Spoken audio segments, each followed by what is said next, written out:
మీ ఇంట్లో మొదటి కోటీశ్వరుడు మీరే అవ్వాలనుకుంటున్నారా? ఈ ఫైనాన్షియల్ వెబినార్ లో ఇప్పుడే జాయిన్ అవ్వండి. నమస్తే, welcome back to Suman TV. నేను మీ సంజయ్. ఈ రోజు మనతో పాటు ఉన్నారు మోటివేషనల్ స్పీకర్ మరియు లాంగ్వేజ్ ట్రైనర్ విజయ బంగారు గారు. మేడంతో మాట్లాడి కొన్ని విషయాలు తెలుసుకుందాం. నమస్తే అమ్మా. నమస్తే అండి. అమ్మా, భార్య భర్తల మధ్య గొడవలు.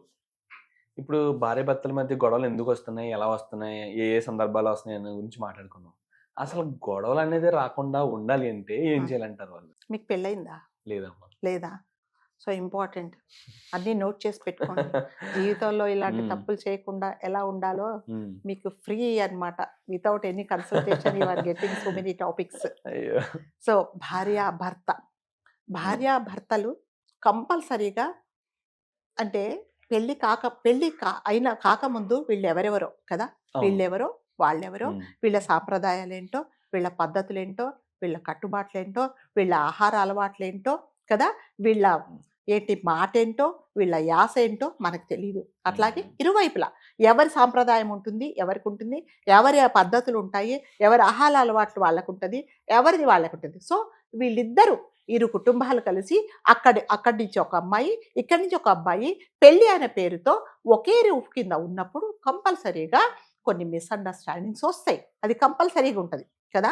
అప్పుడు ఏం చేయాలంటే ఫస్ట్ ఆఫ్ ఆల్ అర్థం చేసుకోవడానికి ట్రై చేయాలి, సర్దుకుపోవాలి. ప్రతి చిన్నదానికి చిన్న సమస్యలు పెద్ద సమస్య చెయ్యొద్దు. అంటే భార్యాభర్తలు ఇద్దరూ కలిసి మీ ఇద్దరే మాట్లాడుకొని మీ ఇద్దరే సాల్వ్ చేసుకుంటే ప్రాబ్లమ్స్ చాలా ఉంటాయి కదా. ప్రతి దానికి ఇటువైపు అత్తగారి వైపు వెళ్ళేమో అమ్మాయి ఏమో తల్లికి ఫోన్ చేస్తుంది, ఈ అబ్బాయి ఏమో వాళ్ళ అమ్మకి చెప్తాడు. సో అలాంటప్పుడు తల్లిదండ్రుల ఇన్వాల్వ్మెంట్ ఎప్పుడైతే ఉంటుందో సంజయ్ గారు, చిన్న ప్రాబ్లం పెద్దగా అవుతుంది, మిస్కమ్యూనికేషన్స్ వస్తాయి. చిన్న వాటికే పెద్దగా ప్రాబ్లమ్స్ క్రియేట్ చేసేసి లాస్ట్కు పోలీస్ స్టేషన్ల వరకు వెళ్ళే పరిస్థితి వస్తుంది. అసలు చాలా చిన్న సమస్య. అమ్మా, గొడవలు అనేవి నానా సందర్భాల్లో వస్తాయి రకరకాలుగా అని చెప్పారు. కొన్ని ఇంటికి కారణం తల్లిదండ్రులు అంటున్నారు, కరెక్టే. కానీ ఆ గొడవలు పెట్టేవలసిన పక్కన పెడితే గొడవలు ఇరుక్కుని కొట్టుకునే వాళ్ళు భార్యాభర్త. వీళ్ళు ఎలా అర్థం చేసుకోవాలంటారు? అసలు ఆ గొడవలను ఎలా తీసుకోవాలంటారు? అదేనండి, ఆ గొడవలు ఏవి జరిగినా కూడా వీళ్ళిద్దరే ఒకరికొకరు కూర్చొని మాట్లాడుకోవట్లేదు. మాట్లాడుకోకుండా చిన్నదాన్ని పెద్దగా చూపించేసి దానిని పెద్దగా క్రియేట్ చేసి ఇంకా ఇదేదో లోకంలో లేని సమస్య వచ్చిందన్నట్టుగా ఇద్దరు పోట్లాడుకుంటారు. అసలు సమస్య ఏంటి, ఈ సమస్య మన ఇద్దరం గురించి కూర్చొని మాట్లాడుకోవచ్చా, ఈ సమస్యను మనం వేరే వాళ్ళకి చెప్పాల్సిన పరిస్థితి ఉందా అని సరిపోవట్లేదు. ఈవిడ ఫోన్ కాగానే, అంటే ఈ మధ్య కాలంలో ఇప్పుడు గొడవ స్టార్ట్ అవ్వగానే ఆవిడ స్టేటస్ పెట్టేస్తుంది, today I had fight with my husband. అయిపోయింది. ఆ స్టేటస్ ఎంతమందికి తెలిసిపోద్ది? ఆ చూసిన వాళ్ళు మళ్ళీ చుట్టాలకు చెప్తారు, ఇదిగో అమ్మాయి ఏదో పోట్లాడింది. వాళ్ళ స్టేటస్ అదే ఉంటుంది, ఇంకా జరుగుతూనే ఉంటుంది ఫైట్. ఫస్ట్ స్టేటస్ ఏంటి? పోట్లాట. నేను ఈరోజు మా హస్బెండ్తో పోట్లాడాను. ఇతను ఈ కుర్రోడు పెట్టేస్తాడు, ఈరోజు మా ఆవిడతో నాకు పెద్ద ఫైట్ అయిపోయింది. అంటే నీ ఇంటిని నువ్వే బయట వేసుకుంటున్నావు అనమాట. ఇంకా ఫైట్ అవ్వలేదు, ఇంకా అది ఒకళ్ళ పరిష్కారం దొరుకుతుందేమో, మీ ఇద్దరు కాంప్రమైజ్ అయిపోతారేమో అని ఆలోచించుకోవట్లేదు. ఎంతసేపు వచ్చి ఈ చిన్న గొడవలు పెద్దగా చేసుకోవడం, ఫ్రెండ్స్కి చెప్పడం, చుట్టాలకు తెలియదు. ఆ చుట్టాలు ఏం చేస్తారంటే ఒక చిన్న సమస్యను తీసుకెళ్ళి పక్కన వాళ్ళకు కొన్ని కలర్స్ వేసి, ఆ కలర్స్ ఇంకొక కలర్స్ వేసి ఇలా 10 మందికి ప్రచారం చేసేసి మీ అబ్బాయిదే తప్పట, మా అబ్బాయిదే మీ అమ్మాయిదే తప్పట అని, అంటే చిన్నవి పెద్దగా క్రియేట్ చేస్తున్నారు.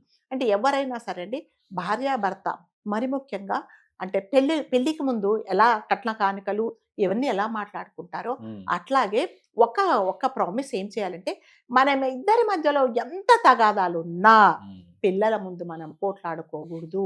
పిల్లల ముందు మనం ఇద్దరం బాగుండాలి. మరిద్దరికి ఒక ప్రైవేట్ స్పేస్ ఉంటుంది, అక్కడ మాట్లాడుకుందాం. అక్కడ నువ్వేం చేసావో నేనేం చేసావో మాట్లాడుకుందాం. పిల్లల ముందు పోట్లాడితే ఏమవుతుందంటే పిల్లలు డిప్రెస్ అయిపోతారండి. ఇదేంటి మా అమ్మ నాన్న ఎప్పుడు పోట్లాడుకుంటారు అనేసి వాళ్లకు ఏజ్ వచ్చిన తర్వాత పెళ్లి అంటేనే వాళ్ళకి పిచ్చెక్కిపోద్ది అనమాట. ఇంకెవరైనా పెళ్లి చేసుకుంటామంటే ఏమంటారంటే, వద్దు మా ఇంట్లో పోట్లాటాలు చూసారు, నాకు పెళ్ళొద్దని చెప్తారు. అంటే పిల్లలు ఎప్పుడైనా తల్లిదండ్రులు ఏం చేస్తారో అదే చేస్తారు. తల్లి చూడండి, లోపల వంట చేస్తే చంటి పిల్ల 2-3 ఏళ్ల పిల్ల ఏం చేస్తుంది, తల్లిలాగే ఒక టవల్ చీరలాగా చుట్టుకొని ఒక కిచెన్ సెట్ పెట్టుకొని తనలాగే వంట చేసి అందరికి వడ్డించి, చిన్నపిల్ల ఏం నేర్చుకుంటుంది? సరదా. తల్లి నుంచి. తల్లి సరదాగా నేర్చుకుంటుంది. నేర్చుకుంటాం తల్లి ఏం Yes. చేస్తుందో పిల్లలు అలాగే నేర్చుకుంటారు అవును. కదా. అట్లాగే మనం మంచి చెప్తే మంచిగా ఉంటే మంచి నేర్చుకుంటారు, అవును. చెడుగా అస్తమానం తగాదాలు పడుతూ ఉంటే అదే నేర్చుకుంటారు. ఏది ఉన్నా మీ ఇద్దరు పరిష్కరించుకోవట్లేదు అనమాట. ప్రతిదీ పిల్లల ముందు పోట్లాడేసి వాళ్ళకి జీవితంలో విరక్తి పుట్టేసి, కొంతమంది పిల్లలు ఈ ఇంట్లో ఉండకూడదు అని చెప్పేసి వెళ్ళిపోయి వాళ్ళ అంటే బయటికి వెళ్ళిపోయి వాళ్ళు చేయరాని పనులని చేస్తున్నారు. దీనికి అన్నిటికీ కారణం ఏంటంటే మీ తగాదాలే. తగాదాలు ఉన్నప్పుడు మాట్లాడుకోండి. లేదు నువ్వు నేను వినటం లేదు, నీ మాట నా మాట వినటం లేదు అంటే తల్లిదండ్రులకు చెప్పండి. అమ్మ ఇదిగో ఇది జరిగింది అన్నప్పుడు వాళ్ళు ఏదైనా పరిష్కారం చెప్తారు. ఫస్ట్ పోట్లాట మొదలు కాగానే పోలీస్ స్టేషన్, అంతే వెళ్ళిపోద్దన్నమాట. పోలీస్ స్టేషన్కి వెళ్ళడం, కంప్లైంట్ ఇవ్వటం. అంటే కొన్ని చిలిపి తగాదాలు మీరు అన్నట్టుగా సంసారం అన్న తర్వాత అవును. తప్పనిసరిగా గొడవలు జరగాలి, గొడవలే జరగాలి, చిలిపి తగాదాలు జరగాలి. మీరు నేను గరిటెలు విసుకోవడము, ప్లేట్లు విసురుకోవడం కాదు. చిన్న చిన్న తగాదాలు జరిగి, చిలిపి తగాదాలు జరిగిన తర్వాత మళ్ళీ ఇద్దరు కాంప్రమైజ్ అయ్యి ఒకటయ్యి సంతోషంగా ఉన్నప్పుడు ఆ థ్రిల్లింగ్ వేరే ఉంటుంది. అది అనుభవించే వాళ్ళకి తెలుస్తుంది. అందుకని చిలిపి తగాదాలు కంపల్సరీగా ఉండాలి. చిన్నదాన్ని పెద్ద చేయకూడదు. ఇప్పుడు సపోజ్ ఇప్పుడు ఈ పోట్లాట జరిగిందండి. ఇప్పుడు ఒక హస్బెండ్ వైఫ్ మాట్లాడుకోవట్లేదు. ఏదో సాయంకాలం గొడవైంది, రాత్రి అటు ఎడమొహం పెడమొహం ఉన్నారు. పొద్దున్నే హస్బెండ్ ఆఫీస్కి వెళ్ళాలి. ఈ అమ్మాయి ఏం చేస్తుందంటే ఇతనే నాతో మాట్లాడాలని అతను అంటే for example I'm telling you, తను అంటే ఆఫీస్కి వెళ్ళే ముందు షేవింగ్ సెట్ అవసరం కదా, అది తీసి దాచేస్తుంది. దాచేసిన తర్వాత అంతా వెతుకుతాడు, కనిపించదు. ఎవరు మాట్లాడాలి ఇప్పుడు? కంపల్సరీగా వైఫ్తో మాట్లాడాల్సిందే. సో వెతుకుతుంటది. ఇప్పుడు చూడు నాతో కంపల్సరీగా మాట్లాడతాడు చూడని చూస్తుంది. వస్తాడు, చచ్చినట్టు మాట్లాడాలి. అప్పటికప్పుడు వెళ్ళి షాప్కి వెళ్ళి తెచ్చుకోలేడుగా, హడావుడిగా ఉంటుందిగా. ఎవరి దగ్గర నాకు తెలిసి 2-3 షేవింగ్ సెట్స్ ఉండకపోవచ్చు. అంటే ఉండలేను అంటే ఎవరి దగ్గర లేదో వాళ్ళ గురించే నేను మాట్లాడుతున్నాను. ఇంకోటి ఉంటుంది కదా చేసుకొని వెళ్ళిపోతామని కాదు. సో ఈ అమ్మాయి ఏంటంటే ఎదురు చూస్తుంది అనమాట, ఇప్పుడు రావాలి నాతో మాట్లాడాలని. వచ్చి మాట్లాడతాడు, అయిపోయింది, తగాదా అయిపోయింది. నువ్వే మాట్లాడావు నేను అంటే ఈవిడ ఈగో కూడా సాటిస్ఫై అవుతుంది. కావాలని దాచింది ఈమె. ఎందుకు అంటే గొడవని పెద్దగా తెలుసుకోకుండా ఇవాళ దీన్ని మనము స్వస్తి చెప్పాలి ఈ పోట్లాటకని చెప్పేసి అయిపోయింది. సరే నువ్వే మాట్లాడవా నేనో మాట్లాడవా అయిపోయింది. అంటే చిన్న చిన్న తగాదాలను పెద్దవి చేసుకోకుండా కాంప్రమైజ్ అవ్వచ్చండి. అవ్వకూడదని ఏం లేదు. ఇందులో ఈగోలకు పోకుండా నువ్వు పెద్ద నేను పెద్ద, నువ్వు గొప్ప నేను గొప్ప, నువ్వు ఎక్కువ సంపాదిస్తున్నావా నేను ఎక్కువ సంపాదిస్తున్నాను అనుకోకుండా దేనికి అక్కడ సర్దుకుపోవాలండి. ఫస్ట్ సర్దుకుపోవాలి. ఒకరిది ఒకరు చెప్పింది ఒకరు అర్థం చేసుకోవాలి. ఫస్ట్ నేను ఎందుకు అరుస్తున్నాను, ఇదిగో నువ్వు చేసే విషయంలో నాకు ఇది నచ్చలేదు అన్నప్పుడు అవునా నేను తప్పు చేశానా అని నేను కూడా సర్దుకోవాలి. అట్లాగే నేను అస్తమానం సర్దుకుంటున్నాను అని మీరు పాయింట్అవుట్ చేయకుండా అయ్యో నేను చెప్పిన మాటలన్నీ వింటుంది కదా, ఈసారి తన మాట కూడా మనం విందాం అనేది కూడా ఎదుటి వ్యక్తిలో ఉండాలి. అది లేనప్పుడు ఏమవుతుందంటే తగాదు కంపల్సరీగా పెద్ద.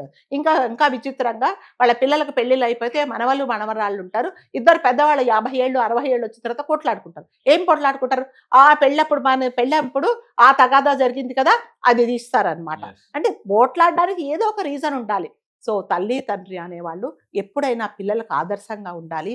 పోట్లాడుకుంటే వచ్చేది ఏమీ లేదండి. అంటే నాకు తెలిసిన ఒక ఫ్యామిలీ చాలా ఎడ్యుకేటెడ్ ఫ్యామిలీ, ఇంట్లో అందరూ చాలా మంచి ప్రొఫెషనల్స్. అస్తమానం తల్లి తండ్రి పోట్లాడుకొని చిన్నప్పటి నుంచి ఆ అమ్మాయి పుట్టినప్పటి నుంచి వీళ్ళింట్లో తగాదాలి. లాస్ట్కి ఏం చేస్తుంటే ఆ అమ్మాయి నేను పెళ్ళే చేసుకోను, నాకు పెళ్ళి అవసరం లేదని చెప్పేసి సన్యాసిలాగా మారిపోయింది. ఎందుకు? ఇదంతా తల్లిదండ్రుల వల్లే.